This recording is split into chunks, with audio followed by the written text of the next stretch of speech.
Party का राष्ट्रीय अध्यक्ष जनशक्ति पार्टी रामविलास का राष्ट्रीय अध्यक्ष पद की जिम्मेदारी दूसरी बार नीचे कीजिए सब लोग, नीचे कीजिए, सौंपी गई है।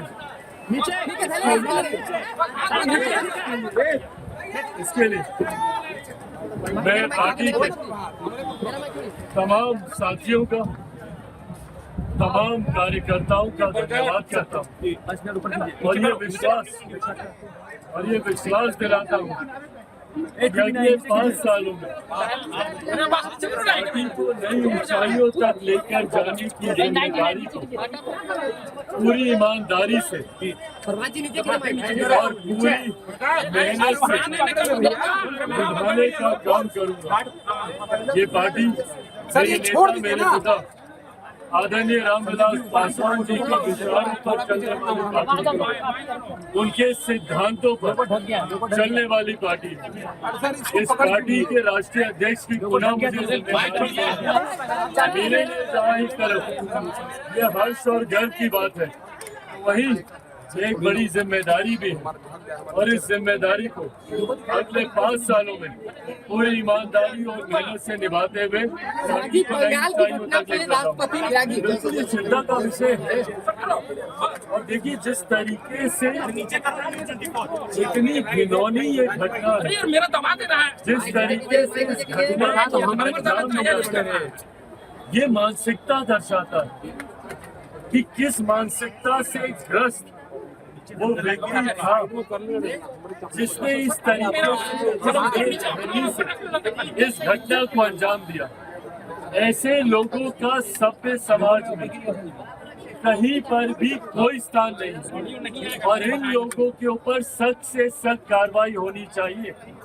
हमारी देश की राष्ट्रपति मां महिम तक जब खुद ऐसी घटना के ऊपर चिंता व्यक्त करती है तो ऐसे में उन सरकारों की जिम्मेदारी बढ़ जाती है जिन सरकारों में इस तरीके की घटना को अंजाम दिया जाता है। और ये भी समझने की जरूरत है कि भाई जिस व्यक्ति ने इस घटना को अंजाम दिया वो व्यक्ति कहीं ना कहीं सरकारी व्यवस्था का हिस्सा बना हुआ था, जिसकी वजह से उसे इजी एक्सेस था सरकारी डिपार्टमेंट में आने जाने का।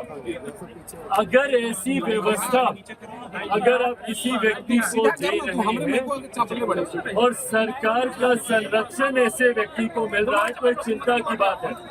आज की तारीख में कई ऐसे राजनीतिक दल हैं जो अपने पॉलिटिकल कैडर को सरकारी व्यवस्था का हिस्सा बनाने के लिए अलग अलग योजनाओं का इस्तेमाल करते हैं। दिल्ली में आम आदमी पार्टी को देख लीजिए, कुछ समय पूर्व तो उन्होंने अपने पॉलिटिकल कैडर को सरकारी व्यवस्था का हिस्सा बनाने के लिए पुलिस तक जैसी व्यवस्था में उनको शामिल करने जैसी योजनाएं बनाई थी।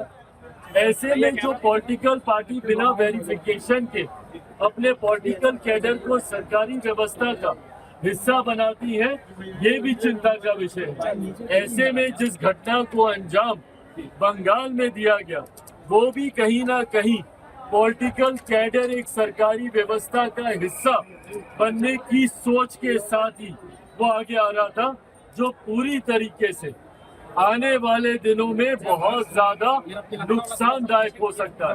तो पॉलिटिकल पार्टियों को ये भी सोचना चाहिए कि भाई जब आप उनको सरकारी व्यवस्था का हिस्सा बना रहे हैं तो क्या उससे पहले उनका पूरा वेरिफिकेशन किया गया है, और अगर नहीं किया गया तभी ऐसी घटनाओं को अंजाम दिया जाता है।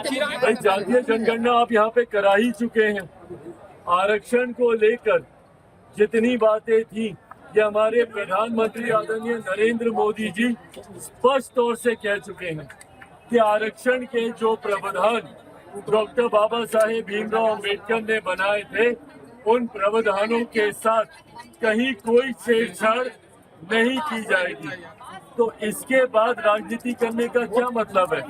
और जहां तक रही बात जातीय जनगणना को लेकर, बिहार में जातीय आधारित जनगणना हो ही चुकी है और बाकी राज्यों में जहां पर इनकी चिंता है तो जिस गठबंधन का ये हिस्सा है, क्यों नहीं उन गठबंधन की सरकारें जहाँ जहाँ पर है वहाँ पर जाति आधारित जनगणना कराई जाती है?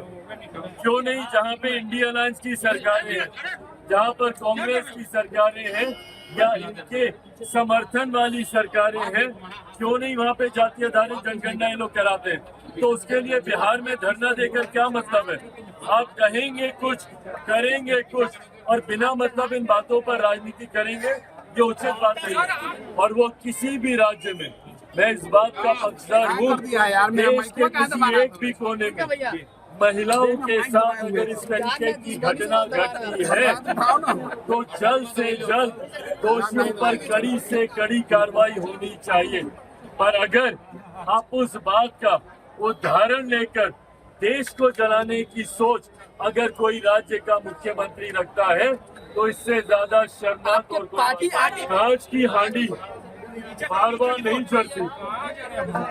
ये जो सोच ये लोग रखते हैं ना कि भैया बार बार एक ही पैंतरा आजमा लिया जाएगा, मेरे पार्टी के सांसद खुद इस बात का स्पष्टीकरण दे चुके हैं।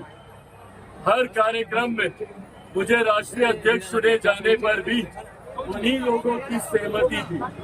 तो जो लोग सोचते हैं कि भैया इस तरीके की सोच या इस तरीके के र्यूमर्स को हवा देकर चिराग पासवान को डरा लिया जाएगा, ये कांच की हांडी बार बार नहीं चढ़ेगी। ये जो सोच है, जो मंशा है चिराग पासवान या लोक जनशक्ति पार्टी रामविलास के बढ़ते प्रभाव को इस तरीके के र्यूमर से डरा कर रोक देने की विपक्ष की ये सोच कभी बराबर